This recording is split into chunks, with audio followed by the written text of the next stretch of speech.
اصحاب کہف کا نام تو سنا ہے نا ماشاءاللہ آپ حضرات. پہلے اس کی فضیلت میں ایک حدیث نہ بیان کروں. نبی کریم صلی اللہ علیہ وسلم نے فرمایا، یہ مسلم شریف کی حدیث ہے، دجال آئے گا قیامت کے قریب اور بڑے لوگوں کو گمراہ کرے گا. تو حضور نے فرمایا جو سورہ کہف کی 10 آیات زبانی یاد کر لے نا، وہ دجال کے فتنے سے بچ جائے گا. اللہ توفیق عطا فرمائے. اس سورہ مبارکہ کی آیت نمبر 9 سے اصحاب کہف کا ذکر شروع ہوتا ہے. اصحاب کہف، جب حضرت عیسیٰ علیہ السلام کو اللہ کریم نے چوتھے آسمان پہ بلا لیا نا، تو دقیانوس نام کا ایک بادشاہ ہوا بنی اسرائیل کے اندر، بڑا ظالم تھا. اس نے گمراہی پھیلا دی اور جو لوگ معاذ اللہ کفر اور شرک نہیں کرتے تھے انہیں قتل کروا دیتا تھا. تو 7-8 نوجوان اپنا ایمان بچا کے بھاگے. او ہو اللہ اکبر، ساری دنیا مال بچا کے بھاگتی، وہ 7-8 نوجوان اپنا ایمان بچا کے بھاگے کہ یہ ہمیں کہیں کفر کی طرف نہ لوٹا دے. تو جا کے ایک غار کے اندر چلے گئے تو ایک کتا بھی ان کے ساتھ ہو گیا. انہیں کتے کو بڑے روڑے مارے کہ یہ اگر بھونکے گا، آواز نکالے گا تو ہم پکڑے جائیں گے، ہم نے تو چھپنا ہے. پر اس کو نہ ولیوں سے پیار ہو گیا تھا. اس نے کہا بھگاؤ جتنا مرضی مجھے، فطرت میری ہے کہ میں بھونکتا ہوں، پر جب اللہ کے ولی ہوں تو پھر میں ادب کرتا ہوں. یہ قرآنی واقعہ.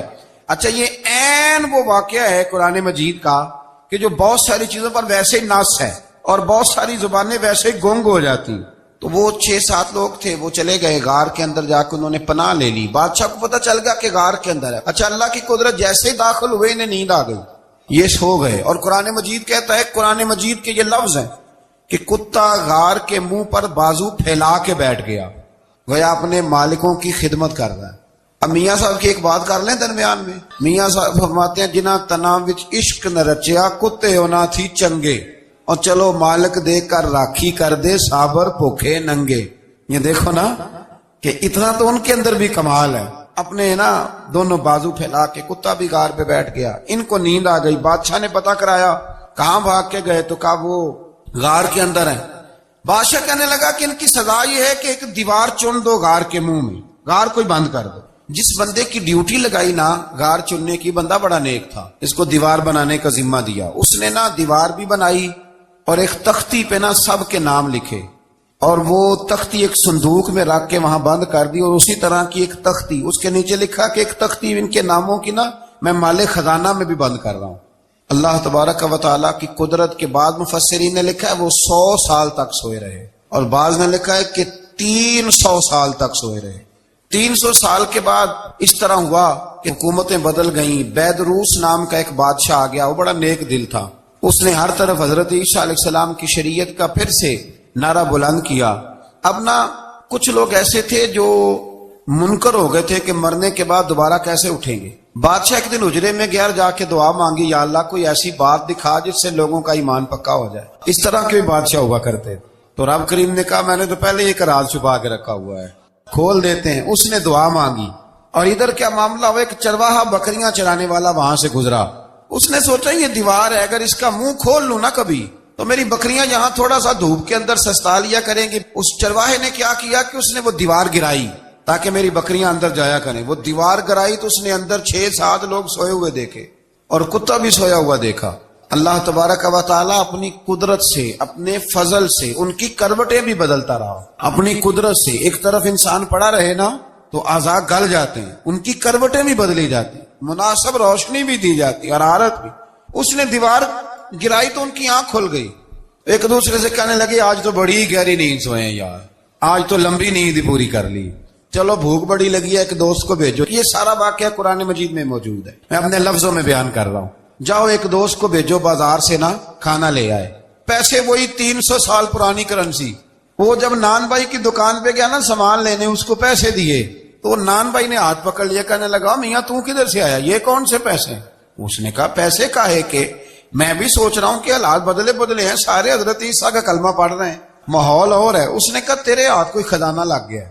یہ تو ہم نام سنتے تھے کہ یہاں کوئی دقیانوس نام کا بادشاہ رہے، کوئی خزانہ، بتا کہاں سے لیے. شور ہوا، حاکم شہر تک خبر پہنچی، بادشاہ تک پہنچی.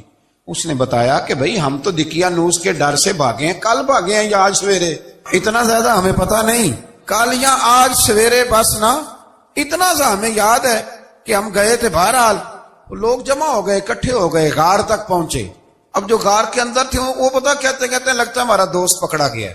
پکڑا گیا تو اب بندے جمع ہو، وہ اندر ڈر رہے تھے، تسبیح کر رہے تھے، اللہ کو یاد کر رہے تھے، ادھر یہ پہنچ گیا جب ان لوگوں نے یہ جیتا جاگتا رب کے فضل کا نمونہ دیکھا۔ اور بادشاہ نے کہا کہ یہ کیا ہے، صندوق کھولا تو اس کے اندر وہ تختی لکھی تھی کہ یہ ان کے نام ہے، یہ دقیانوس سے ڈر کے بھاگے ہوئے ہیں، یہاں یہ سو رہے ہیں، اور اسی کی ایک تختی میں نے فلان جگہ بھی دفن کیا، وہ تختی بھی وہاں سے نکل آئی۔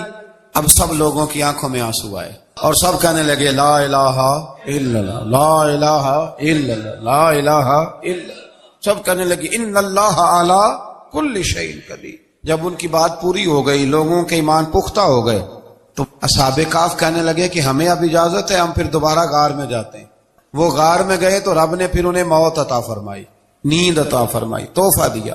بادشاہ نے پھر اس کے آگے دیوار بنائی اور وہاں بادشاہ نے ایک مسجد تعمیر کرا دی، لوگ زیارت کرنے جاتے۔ یہ اصحاب کہف کا ذکر ہے۔ اب یہاں ہمارے مفسرین نے لکھا ہے کہ وہ جو کتا تھا نا، وہ بھی ساتھ ہی تھا۔ اللہ قیامت والے دن اسے انسانی، یا تو انسانی شکل ملے گی، یا جیسے رب کا فضل ہوگا رب کریم اسے بھی جنت عطا فرمائے گا۔ اس نے تبلیغ کی، دین کی، اس نے کیا کیا؟ تبلیغ کی، نمازیں پڑھی، روزے رکھے، حج کیا، 10 ہوتے صحیح اس کیتا کی۔ اسی آنکھیں نا خدا کے فضل سے ہم پر ہے سایہ غوث اعظم کا، ہمیں دونوں جہاں میں ہے سہارا غوث اعظم کا۔ لوگ پریشان ہو جاتے ہیں، کہتے ہیں کس طرح کی بات کرتے ہو؟ تو میں نے کہا اصل میں تیرا عقیدہ کچا ہے۔ وہاں تو کتا چلا جائے ولی کے پاس تو رب اسے جنت دے دیتا ہے، تو جیگتا جاتا مومن جائے تو اللہ کیوں فضل نہیں فرماتا؟ اس سے آگے نا پھر آیت نمبر 32 ہے، اس میں اللہ تبارک و تعالیٰ نے 2 لوگوں کا واقعہ بیان کیا ہے۔ فرمایا ایک شخص کے انگوروں کے باغات تھے اور چاروں طرف سے انہیں کھجوروں کے درختوں نے گھیر رکھا تھا، اور درمیان میں کھیتی بھی تھی، اور بیچ میں دریا بھی بہ رہا تھا، اور ان باغات نے بہت عمدہ فصل دی۔ ایک دن یہ شخص اپنے ساتھی سے کہنے لگا میرا مال اور افرادی قوت تم سے زیادہ ہے، مجھے یقین ہے کہ یہ باغ کبھی برباد نہیں ہوگا۔ اول تو مجھے قیامت کا یقین ہی نہیں معاذ اللہ، لیکن اگر قیامت آئی تو مجھے وہاں سے بھی بہتر مال ملے گا۔ اس کے دوسرے ساتھی نے کہا تو اپنی اصل کو بھول گیا ہے اور تو نے اپنے خالق کی ناشکری کی جو کہ وحدہ لا شریک ہے۔ اگر تم نے باغ میں داخل ہوتے وقت ماشاءاللہ لا قوت الا باللہ کہہ دیا ہوتا تو یہ تمہارے حق میں بہتر ہوتا۔ اگرچہ مال اور اولاد میں تم سے کم ہوں، لیکن میرا ایمان یہ ہے کہ اللہ تعالیٰ مجھے اس سے بہتر نعمت عطا کرے گا، اور آسمان سے کوئی آفت آئی اور تمہارا باغ تباہ و برباد ہو جائے گا، یا اگر اس کا پانی زمین میں دھس گیا تو پھر تم اسے تلاش نہ کر پاؤ گے۔ بالآخر اس شخص کا باغ برباد ہو گیا۔ وہ جو کہتا تھا نا مجھے یقین نہیں قیامت نہیں آئے گی، اس کا باغ ہی، اور وہ کف افسوس ملتے ہوئے کہنے لگا کاش میں نے شرک نہ کیا ہوتا، لیکن پھر اس کا کوئی نہ مددگار تھا اور نہ حمایتی۔ آیت نمبر 45 میں اللہ تعالیٰ نے دنیا کی زندگی کی ناپائیداری کو ایک مثال سے بیان فرمایا کہ آسمان سے بارش نازل ہوئی، گھنا سبزہ نکلا، پھر وہ سوکھ کر چورا چورا ہو گیا، جسے ہوا اڑا کے لے گئی۔ مال اور بیٹے تو محض جیتی دنیا کا سنگار ہے، جب تک تم زندہ ہو تب تک مال بھی ہیں اور بیٹے بھی ہیں۔ والباقیات الصالحات، اگر کچھ ہے باقی رہے گی تو تمہارے اچھے اعمال باقی رہیں گے، اور اگر اولاد نیک ہوئی تو وہ بھی باقیات الصالحات میں شامل ہو جائے گی۔ آیت نمبر 47 سے فرمایا کہ قیامت کے دن تمام روئے زمین پر ایک کھلے میدان کی صورت میں ہوگا، سب لوگ صف باندھے رب کے حضور اکیلے حاضر ہوں گے اور اپنے اعمال ناموں کو دیکھ کر خوف زدہ ہوں گے، کہیں گے ہائے افسوس اس اعمال نامے کو کیا ہوا، اس نے نہ کوئی صغیرہ گناہ چھوڑا نہ کبیرہ، مگر سب کو شمار کیا۔ آیت نمبر 50 میں حضرت آدم علیہ السلام کو فرشتوں کے سجدہ، ابلیس کی نافرمانی اور شیطان اور اس کی ذریت کے انسان کے دشمن ہونے کا بیان۔ آگے پھر ذکر شروع ہو جاتا ہے حضرت موسیٰ علیہ السلام اور حضرت خضر علیہ السلام کا۔ یہ لفظ خضر بھی ہے اور خضر بھی ہے، یہ 2-3 طریقوں سے پڑھا جاتا ہے۔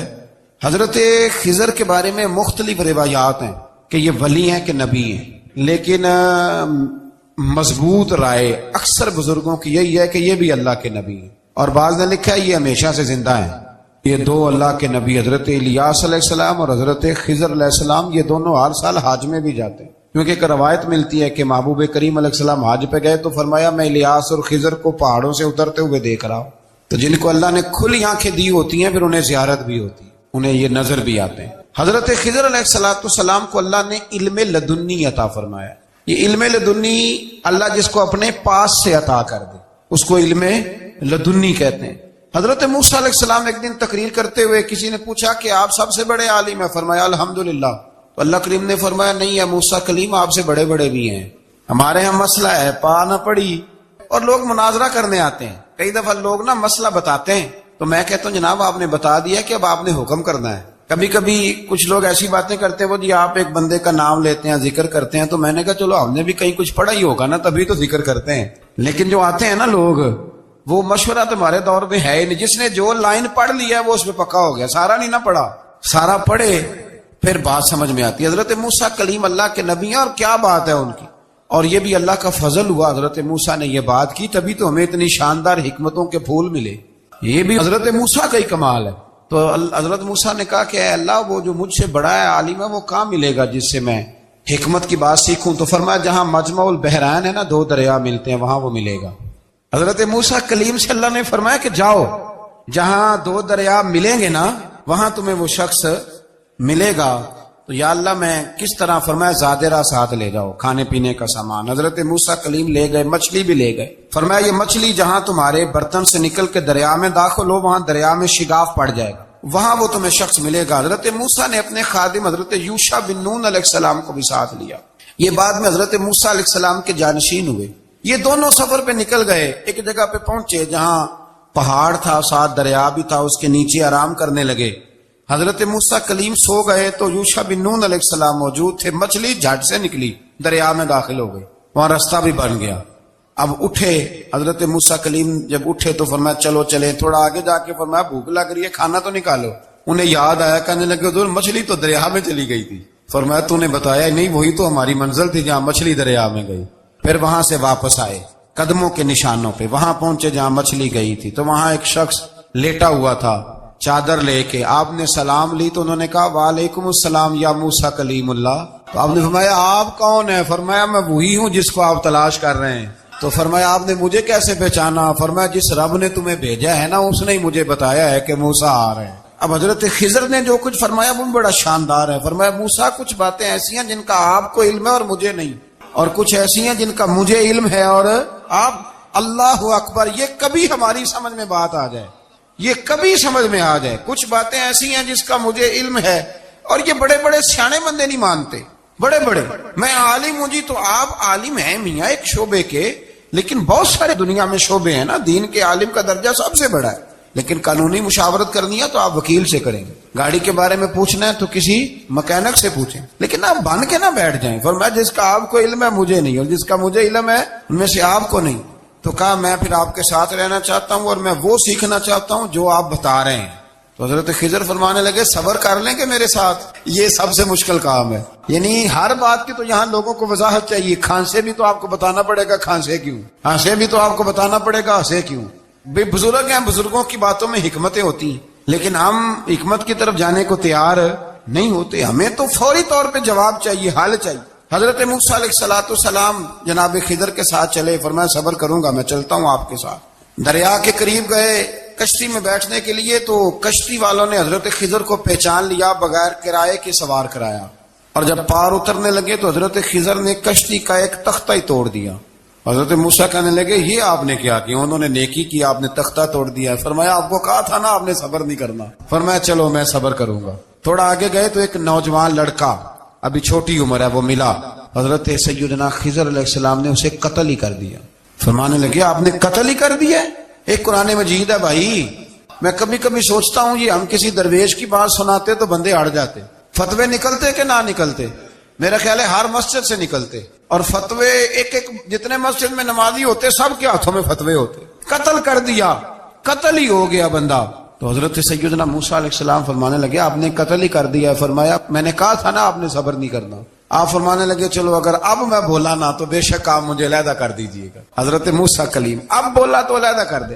ایک بستی میں داخل ہوئے، بستی کے لوگوں سے پانی مانگا تو انہوں نے پانی بھی نہ دیا، آرام کرنے کو جگہ بھی نہ دی، پر وہاں ایک دیوار گر رہی تھی، حضرت خضر علیہ السلام نے سیدھی کرنی شروع کر دی، ساری دیوار بنائی۔ تو حضرت موسیٰ کہنے لگے کن لوگوں کی خدمت کر رہے ہو جنہوں نے پانی بھی نہیں دیا، جنہوں نے پانی تک نہیں پوچھا؟ فرمانے لگے بس بھیا آپ نے وعدہ کیا تھا کہ اب بولیں گے تو بے شک علیحدہ کر دینا، آپ بولیں اب آپ کا اور میرا ساتھ زیادہ نہیں چل سکتا، آپ بولیں۔ جو بول پڑے نا غلامی کرے تو رستے لمبے چلتے ہیں، اور جو بولے نا جس کو وضاحتیں چاہیے ہو وہ غلام نہیں ہوتا، اس کے ساتھ پھر باتیں لمبی ہاں تو آنکھ بند کر کے چل، ہاں آزم یاتے لائیے ہی نہ تجھے لائیے تھے، پھر آنکھ بند کر کے پیچھے چل کے بات ختم ہو گئی۔ حضرت خضر علیہ السلام نے جب کہا نا کہ اب آپ کا وعدہ ختم ہو گیا، فرمایا میں آپ کو جانے سے پہلے حکمت بتاتا ہوں، یہ وہ علم ہے جو اللہ نے مجھے اپنے پاس سے عطا فرمایا ہے، یہ وہ ہے جو علم لدنی ہے۔ کہا جناب کیا مطلب؟ فرمایا وہ جو میں نے تختہ توڑا تھا نا، تو یہ مسکین بچے ہیں جن کی کشتی تھی، تو دریا کے اس پار بادشاہ کھڑا تھا، وہ جو صحیح صحیح کشتیاں ہوتی تھی قبضے کر لیتا تھا، اور جو تھوڑی سی ٹوٹی پھوٹی ہوتی تھی نا وہ چھوڑ دیا کرتا تھا، تو میں نے تھوڑی سی کشتی ان کی اس لیے توڑ دی ہے تاکہ دیکھے گا تو چھوڑ دے گا، اس لیے میں نے بھلا کیا ہے۔ اور فرمایا وہ جو بچہ میں نے قتل کیا نا، وہ شروع سے ہی کفر کا دل دادا تھا، اس کے ماں باپ نیک تھے، اگر بڑا ہوتا جوان ہوتا تو ہو سکتا ہے ماں باپ کو بھی کفر میں مبتلا کر دے، اب اس کے بدلے اللہ انہیں صالح بیٹا عطا فرمائے گا، تو یہ بھی میں نے اللہ کے دیے ہوئے علم سے کیا۔ اور فرمایا یہ جو دیوار میں نے نبی ہو کے یا ولی ہو کے مزدوری کر کے دیوار بنائی ہے نا، اللہ اکبر، فرمایا یہ دیوار عام لوگوں کی نہیں، یہ یتیم بچوں کا خزانہ ہے دیوار کے نیچے، یہ گر جاتی تو خزانہ ظاہر ہو جاتا، اور بچائی اس لیے ہے کہ وَكَانَ أَبُوهُمَا صَالِحًا، ان بچوں کا باپ نیک آدمی تھا، ان کا باپ، قاضی ثناء اللہ صاحب پانی پتی فرماتے ہیں ڈائریکٹ باپ نہیں تھا، 7ویں نسل میں جا کے باپ بنتا تھا۔ سن لیں یہ بھی بات، ایک بندہ نیک ہو تو اس کی 7 نسلوں تک رب خزانوں کی بھی حفاظت فرماتا ہے۔ اب آپ اندازہ فرمائیں کہ بات کتنی دور تک جاتی ہے۔ بزرگوں کی باتوں میں نا حکمتیں ہوتی ہیں، دانائیاں ہوتی ہیں۔ یہ طریقت کے جو لوگ ہوتے ہیں انہیں سبق یہ دیا جاتا ہے کہ آمنا و صدقنا، ماننا ہے اور تصدیق کرنی۔ ہمارا معاملہ یہ ہے کہ یہاں وضاحت دینی پڑتی، وہ جی وہاں کیا ہوا تھا، وہ جو گاڑی آپ کے پاس ہے تو وہ کہاں سے آئی، تو وہ جو کل آپ نیا جوڑا پہن کے آئے تھے تو وہ کدھر سے آیا۔ تو جو لوگ وضاحتیں مانگتے ہیں وہ اپنے نہیں ہوتے، ان کا غلامی کا رشتہ نہیں ہوتا۔ حبیب اور ہوتا ہے، شریک اور ہوتا ہے۔ شریک وضاحتیں مانگتے ہیں، حبیب محبت کرتے ہیں۔ ہمارا آج سب سے بڑا المیہ یہ ہے، سب سے بڑا، کہ ہم کسی حکمت کے تحت کوئی بندہ اگر کوئی کام کر رہا ہے تو مجبوری ہے کہ ہمیں وہ حکمت بتائی جائے، ایسا نہ کریں۔ یہ طریقہ حضرت غوث اعظم رضی اللہ تعالیٰ عنہ، حضور غوث پاک رضی اللہ تعالیٰ عنہ کو ایک شخص ملنے آ گیا، ملا علی قاری نے لکھا ہے، آپ کے ایک مرید نے کہا چل میرے پیر سے ملنے، کہنے لگا میں نہیں جاتا ملنے کسی پیر شیر سے، کہا نہیں آؤ تو صحیح۔ وہ آیا نا تو اس نے دیکھا کہ 50 گھوڑے عربی نسل کے کھڑے ہیں غوث پاک کے دروازے، موٹے تازے چوڑے عربی نسل کے گھوڑے۔ اس کے دل میں خیال آیا، کہنے لگا یار سواری کے لیے اگر رکھے ہیں تو ایک بھی کافی تھا، 50 کی کیا ضرورت تھی؟ اللہ اکبر۔ اب واقعی 50 کھڑے تھے، مرید کے پاس جواب ہی کوئی نہیں تھا، کہنے لگا یار پتہ مجھے بھی کوئی نہیں، لیکن حضرت صاحب نے رکھے ہیں تو حکمت ضرور کوئی ہوگی۔ اللہ اکبر۔ وہ چلے گئے واپس، وہ روز تنقید کرتا، کیسا تیرا پیر ہے 50 گھوڑے رکھے ہوئے، کیسے تیرا پیر ہے 50 گھوڑے رکھے ہوئے۔ کچھ دن گزرے تو ملا علی قاری کہتے ہیں وہ اعتراض کرنے والے کے پیٹ میں کوئی تکلیف ہوئی،